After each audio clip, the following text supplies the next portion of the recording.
출애굽기 4장 24절부터 26절까지 말씀. 모세가 길을 가다가 숙소에 있을 때에 여호와께서 그를 만나사 그를 죽이려 하신지라. 십보라가 돌칼을 가져다가 그의 아들의 포피를 베어 그의 발에 갖다 대며 이르되 당신은 참으로 내게 피남편이로다 하니 여호와께서 그를 놓아 주시니라. 그때 십보라가 피남편이라 함은 할례 때문이었더라. 아멘. 출애굽기 4장에 모세가 이제 하나님을 이제 만나는 그런 장면들을 우리가 볼 수가 있죠. 그래서 하나님을 만나서 하나님이 모세에게 지팡이로 꼬리를 잡게 해서 능력을 주시는 그런 하나님이심을 우리가 볼 수 있습니다. 머리가 있다면은 꼬리가 있는 거죠. 꼬리가 있다면 머리가 있는 거고, 그래서 머리가 시작이라면 꼬리가 마침이 되는 거죠. 어떻게 보면 창세기가 머리라면 요한계시록이 꼬리가 되겠죠. 그러니까 처음 시작과 끝을 이렇게 말하고 있는데, 꼬리를 잡아라 그랬더니 이게 이제 다시 지팡이가 되었더라. 처음에는 자기가 들고 있었던 것이 머리였는데 이것을 땅에다 놓고 다시 집었더니, 꼬리를 집었더니 그게 머리가 되었더라. 그러니까 머리는 꼬리가 되었고 꼬리는 머리가 되었더라, 이렇게 되었어요. 머리는 꼬리가 되고 꼬리는 머리가 됐다는 말을 다른 말로 말하면 어떤 의미가 되냐면 머리와 꼬리가 같다라는 말이 되죠. 머리는 꼬리고 꼬리가 머리다 이렇게 쓰니까 그건 같은 것이다 이렇게 표현할 수가 있죠. 그래서 그거를 같은 지팡이다 이렇게 말하는 것입니다. 그 능력의 지팡이를 가지고 이제 주를 위해서 일을 해야 된다 사명을 주고 모세가 애굽을 향해서 이제 가야 되는 그런 여정입니다. 그렇게 가게 될 때에 이 모세가 갑자기 길에서 하나님이 이 숙소에서 만나게 돼요. 숙소에 있을 때 이제 모세를 죽이려고 그럽니다. 그랬더니 십보라라고 하는 이제 부인이 돌칼을 가져다가 아들의 그 이제 포피를 베 가지고 그러니까 할례를 행한 거죠. 할례를 행해서 모세한테 던지면서 하는 말이, 당신은 내게 피난편입니다 이렇게 이야기를 해요. 우리는 피난편이다 그러면 어느 정도 짐작하는 게 있죠. 피난편이다 그러면 어떤 의미를 가지고 있을까? 피난편이다. 이거는 뭐를 의미하는 걸까요? 피라고 하는 게 담입니다. 담. 피라는 게요. 담. 그러니까 피난편이라니까 담이니까 뭐였어요? 담 걸린 남자?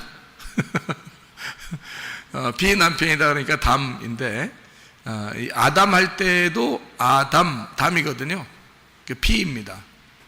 그러니까 아라는 게 이제 이 알파벳의 첫 번째 글자고 그게 하나님이라는 의미인데, 그러니까 하나님의 피 할 때 그게 아담 이렇게 표현한 거예요. 그러니까 아담을 만들어서 하나님의 피라고 이렇게 표현했는데, 여기서 피난편이다 이렇게 말했으니까 아담을 의미하는 그런 의미가 되겠죠. 그죠? 아담을 의미하는 피난편이다 이렇게 표현하는 거죠.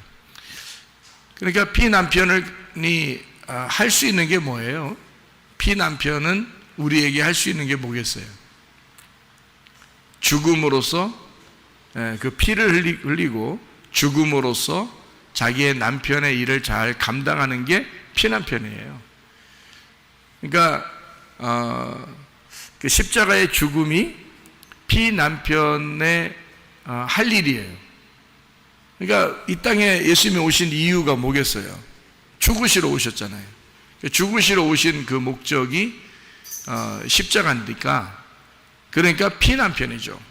예수님도 역시 우리에게 오셨는데 그 남편이 우리에게는 피난편이라는 거죠. 여러분, 그 모세가 애굽에 원래 살고 있다가 광야로 이렇게 나와가지고 도망 나와서 여자를 만났어요. 그게 이제 이 부인인데, 부인을 만나가지고 어떻게 살았는지 뭐 이런 거는 뭐 많이 나오질 않아요. 그런데 이 여자가 어떤 사람이었는가에 대해서는 우리가 이제 짐작을 해볼 수가 있죠. 그러니까 어떤 짐작을 우리가 할 수 있겠어요? 이 십보라라는 여자의 이름이 새라는 이름입니다. 새는 어떻죠? 새는 좀 자유로운 영혼? 자유로운 영혼, 새죠. 이 십보라라는 여자가 새라는 이름을 가지고 있는데요. 거기다 이제 모세라는 이름은 이제 메시아, 물에서 건졌다, 그리스도가 되는 그런 이제 메시아 역할을 하기 위해서 이 땅에 이제 부름받은 사람이 모세라는 사람이고요.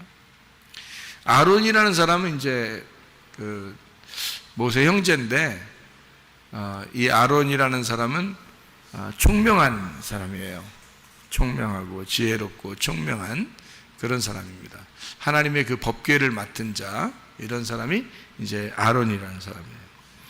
근데 십보라라는 사람이 모세하고 이렇게 생활을 어떻게 했는지 우리는 뭐 짐작을 할 수가 있죠. 그러니까 이 여자가 그 모세에게 아들의 그 포피를 베면서 당신은 피난편이에요, 이렇게 말하는 걸로 봐서 있잖아요. 여자가 좀 부드러운 여자 같지는 않죠. 그죠? 그게 여러분 같으면 쉬운 일이겠어요? 당신은 피난편이로다 그러면서, 이게 뭘 자르는 거거든요. 뭘 잘라가지고 이렇게 거기다가 갖다가 놓는 건데, 그게 보통 사람이 하기가 쉬운 일이 아니거든요. 그게. 예. 그러니까 그것도 자기 자식들을 그렇게 한다는 게 이게 쉬운 게 아니거든요. 근데 그거를 뭐 소독이 잘 되지도 않은 상태에 아마 그 부싯돌이 소독 역할을 아마 하겠죠. 돌이니까. 그래서 그걸로 막 잘라가지고 이렇게 던지는 걸 봐서 그 여자가 보통 여자는 아니다, 이런 우리가 짐작을 할 수가 있죠. 부드러운 여자 같지는 않다, 이거예요. 그렇게 부드러운 여자 같지 않은 그 여인과 살던 모세가 광야에서 얼마나 외롭고 쓸쓸하고 슬픔이 있고, 그리고 이제 집보다는 밖이 더 편한 이런 우리가 이제 뭐 짐작은 충분히 할 수 있죠. 그래서 모세는 광야에서 훈련 받을 때 아마 뭐 집에 주로 있는 것보다는 밖에서 있는 게 편한 사람, 밖에 주로 나그네로 있었던 사람, 이게 이제 모세라는 사람이었습니다. 그렇게 밖에 있는 모세를 하나님은 다 보고 있었죠. 그러니까 모세를 그 자체가 온유하고 그 자체가 억눌려 있는, 뭔가 짓눌린 사람이다. 온유라는 게 짓눌렸다는 뜻이거든요. 그러니까 모세는 분명히 짓눌린 사람이에요. 그가 어떻게 처갓집 살면서 보통 짓눌리지 않아, 보통 이게 뭐 굉장한 거죠. 모세가 애굽에서는 그래도 왕자로 자라났는데, 뭐 나와가지고 광야에서 여자 하나를 만났는데 여자가 보통 여자가 아니야. 굉장히 막 힘도 강하고 막 그런 거 자르고 이렇게 할 정도면 이 보통 힘이 아니거든요.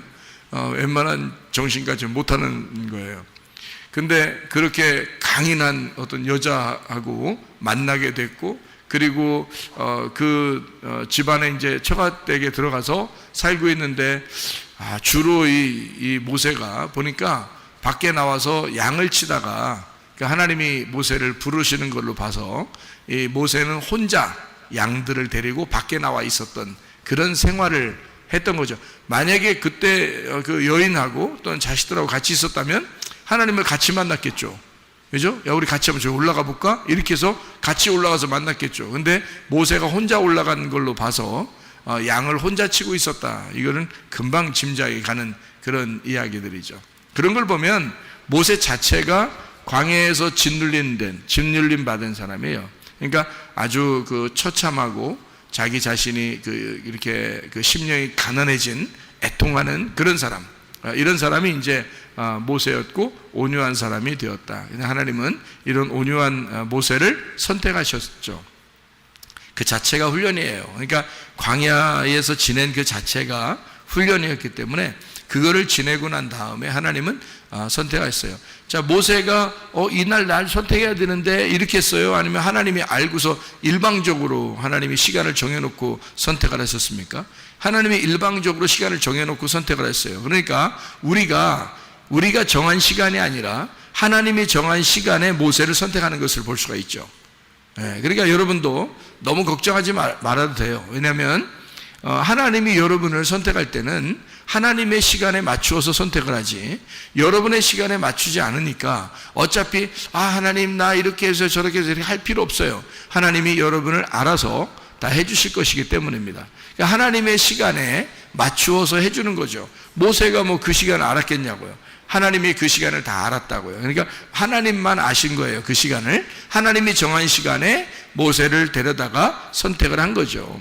그러니까 그렇게 선택하고서 모세를 이제 애굽으로 보내게 되는데, 그냥 보내지 않고 이 길가에서 표적을 하나 보여줍니다. 그게 바로 뭐냐면 이제 피난편이라고 하는, 다시 말하면 할례를 통한 피난편이다, 이렇게 알려주는 그런 내용이거든요. 할례가 처음 이렇게 있었던 때가 언젠가요? 할례가 처음 있었던 때가 언제예요? 아브라함이 하갈을 통해서 이스마엘을 낳고 13년이 흘렀어요. 그리고서 13년이 지난 다음에 하갈과 아브라함이 또 그 집에 있는 사람들이 할례를 행합니다. 그러니까 그 할례는 이제 어떤 의미에서 할례를 한 거냐면, 너희들이 육신적으로 낳는 거를 중지하고 이 껍질이 덮여져 있는 육신적인 열매를 맺지 말고 이 껍질을 벗겨냄으로써 알곡을 이제 잉태해야 된다. 그래서 이스마엘은 육체로 낳았지만 이 알곡, 그러니까 껍질을 벗겨낸 할례를 받고 난 다음에는 그때는 이삭을 낳게 된다. 이것을 알려주는 그 장면이거든요. 그래서 할례가 필요했던 거예요. 할례는 그러니까 육체를 제거함으로써 육체와 영을 비교한 겁니다. 이렇게 나눈 거예요. 그게 할례라고 하는 거거든요.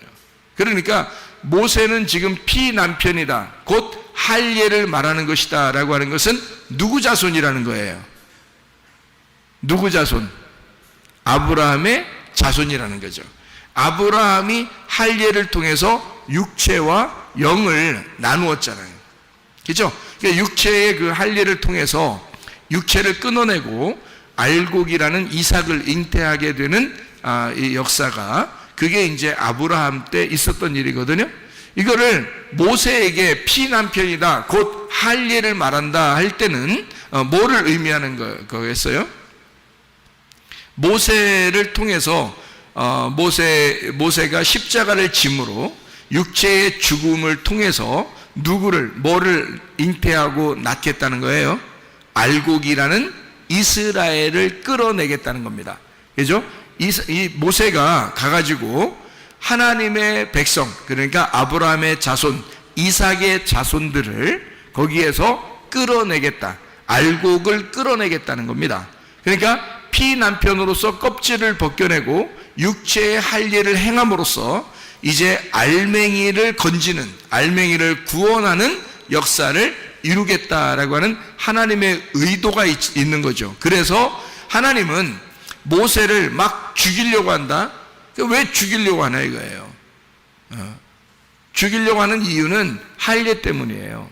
할례를 받기 전과 할례 받은 후, 성경엔 할례를 받기 전을 예수님 오시기 전이라고 말할 수 있고요, 할례 받은 이후를 예수님 이후라고 말할 수 있어요. 우리에게도 마음의 할례가 필요해요. 그래서 마음의 할례라는 건 마음의 껍질을 벗겨내고 마음의 알맹이를 통해서 살아가야 된다는 것에 우리 마음의 할례가 필요한 건데, 마음의 할례를 받기 전은 우리가 예수 그리스도가 오시기 전을 말하고, 예수 그리스도가 온 이후는 마음의 할례 받은 이후를 말하는 거예요. 그러니까 모세는 길에서 지금 피난편으로서 할례에 대한 지금 하나님께서 가르침을 이 모세에게 해주고 있는 거죠. 육체를 제거하고 가서 알맹이를, 너의 자식들인 알맹이를 데리고 나오라는 거죠. 그러니까 모세가 메시아로서, 그리스도로서 이제 애굽에 내려가서 데리고 나와야 할 것은 껍질이 아니라 알맹이라는 이삭의 자손들을 데리고 나와야 되는 거예요. 자, 아브라함의 자손, 이삭의 자손, 아브라함과 이삭과 야곱의 자손이 어디에 있어요? 애굽에 있잖아요, 지금. 그러니까 아브라함과 이삭과 야곱의 자손이 애굽에 있다고요. 에서의 자손이 아닙니다. 이스마엘의 자손이 아닙니다. 아브라함과 이삭과 야곱의 자손이에요. 왜 그러냐면 야곱 때 요셉을 통해서 야곱의 자손들이 12명의 자손들이 다 내려갔죠, 애굽으로. 거기서 자손들이 번성했거든요. 그러니까 이 자손들은 지금 누구의 자손이에요? 아브라함의 자손이란 말이에요. 근데 아브라함의 자손인데 아브라함의 씨는 누구밖에 없었어요? 이삭밖에 없었어요. 그 이삭은 뭘 통해서 나타난 아들이에요? 할례를 받고 난 다음에 나타난 아들이란 말이에요. 그러니까 이삭의 자손 야곱의 아들들, 그 자손들이 지금 애굽에 있는데 그들은 할례를 받고 난 아들이 낳은 자손들이란 말이에요. 무슨 말인지 아시겠죠? 그래서 하나님의 알곡들을 데리고 나오는데 네가 피남편으로서 메시아가 된다. 다시 말하면 네가 십자가를 지는 피남편이 되어 그들을 건져내야 된다는 것을 메시아의 사명을 주는 거죠. 그게 여기 지금 피남편이로다 라고 말하는 것입니다. 그러니까 이거를 할례라 이렇게 표현하고 있죠. 모세가 아들이 있었어요. 모세가 아들이 출애굽기 18장에 출애굽기 18장 3절 4절의 말씀을 한번 보니까요, 이렇게 되어 있습니다. 그의 두 아들을 데리고 왔으니 그 하나의 이름은 게르솜이라. 이는 모세가 이르기를 내가 이방에서 나그네가 되었다 하며, 하나의 이름은 엘리에셀이라. 이는 내 아버지의 하나님이 나를 도우사 바로의 칼에서 구원하셨다 함이더라. 이렇게 되어 있거든요. 이게 이제 모세의 아들들인데요. 두 아들들, 하나의 이름하고 또 하나의 이름이 있는데 모세의 아들 둘이, 하나의 이름이 어떤 아들이냐면 게르솜이라는 이름의 아들이에요. 게르솜. 그리고 또 하나의 이름 아들은 엘리에셀이라는 이름을 가졌단 말이에요. 게르솜은 어떤 이름이라고요? 이게 나그네 되었다 이런 말이고요. 그리고 엘리에셀은요, 도와주셨다, 하나님이 도우셨다라는 이름이에요. 그러니까 이게 두 아들의 이름을 통해서 뭐를 지금 나타내 주고 있는 거예요?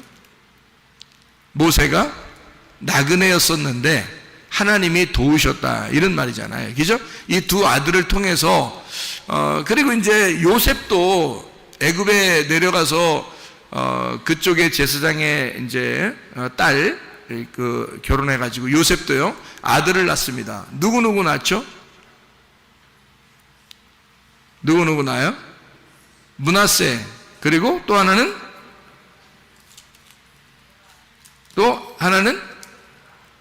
에브라임.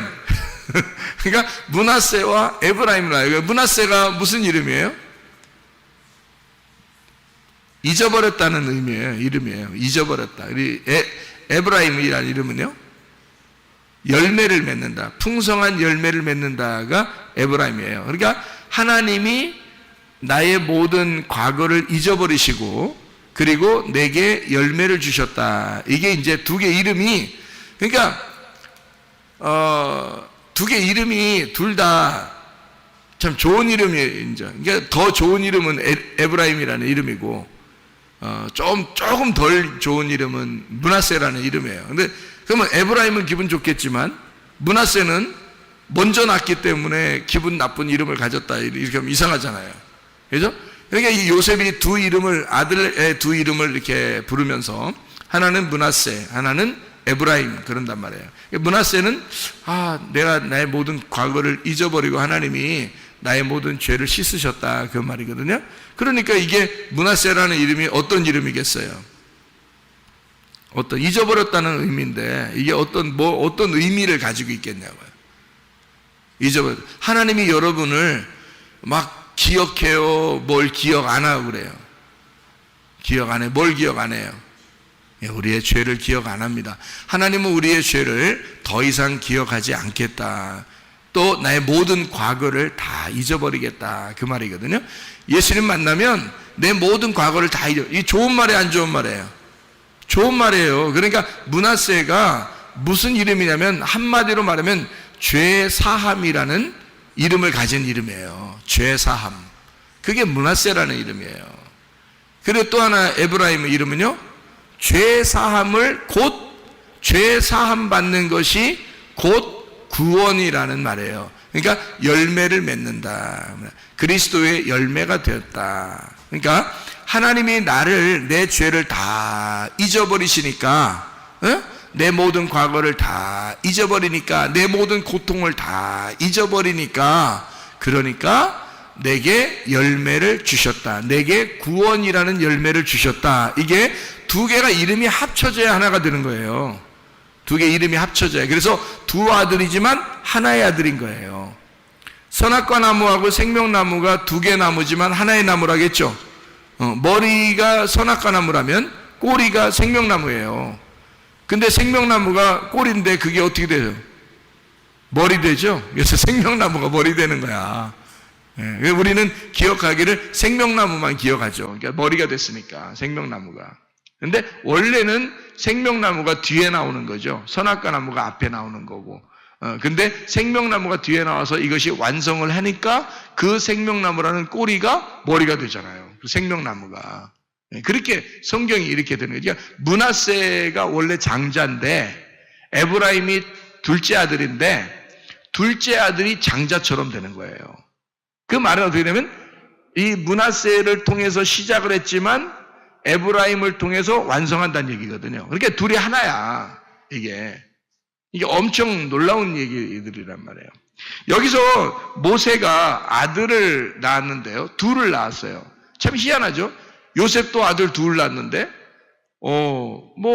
모세도 아들을 둘 낳았어요. 참 둘 다 메시아 같으신 분들입니다.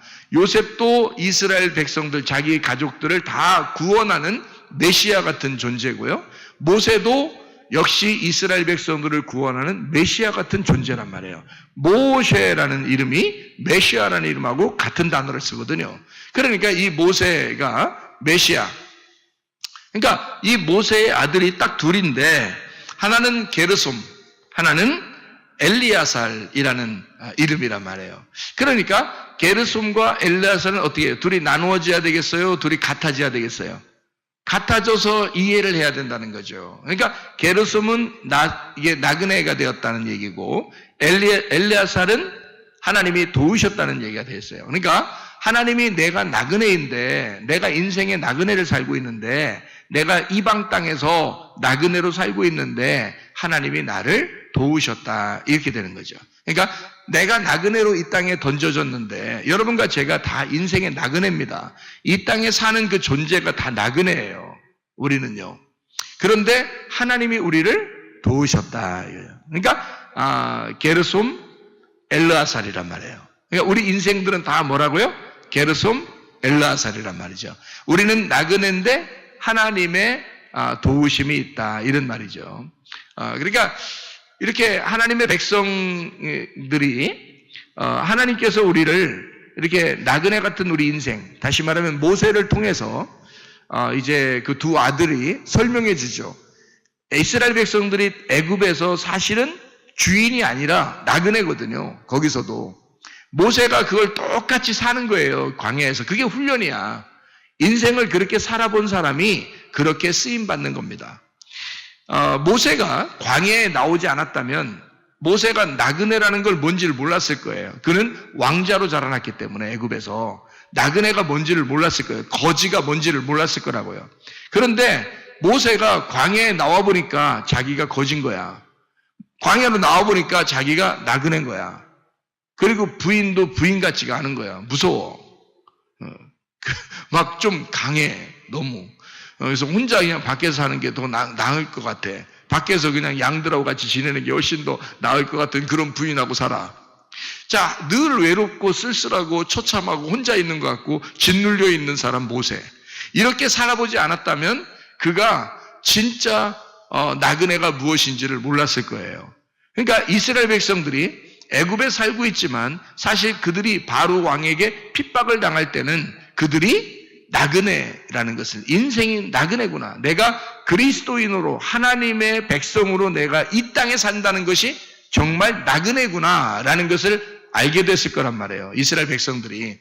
그런 모세가 나그네의 생활을 광야에서 했고, 그 하나님이 자기를 그 광야에서 하나님이 자기를 늘 함께 있었다라고 하는 것을 깨닫고 하나님을 만났을 때, 하나님이 내가 너를 사실 이렇게 이 광야에서 불러서 너를 하나님의 사람으로 세우려고, 사명자로 하나님의 그릇으로 세우려고 너를 이 땅에 불렀었던 거야. 내가 너와 늘 같이 있었어.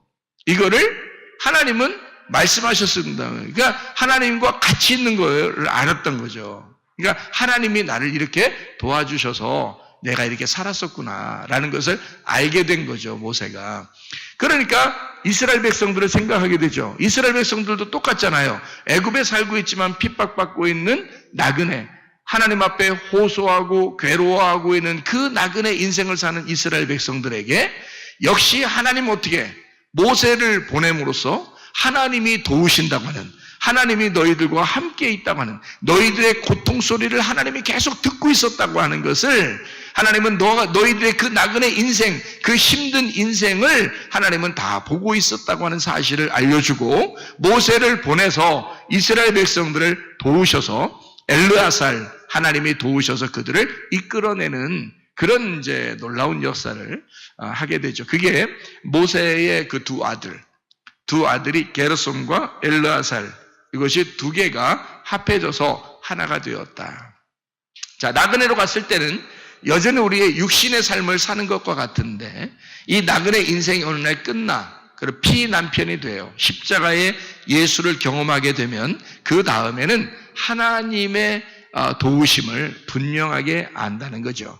하나님의 도우심을. 그래서 이렇게 우리가 육신으로 살던 것이 십자가에서 죽으면 하나님의 말씀으로 살아가게 된다라고 하는 것을 우리에게 말해주는 것과 똑같은 얘기죠. 그러니까 주님은 이 모세를 통해서 피난편, 다시 말하면 할례, 우리로 말하면 마음의 할례를 요구하신다는 거죠. 여러분이 이 땅에 사는 동안은요, 완전한 것은 아닙니다. 그래서 우리에게는 여전히 어떤 남편이 필요하다고요?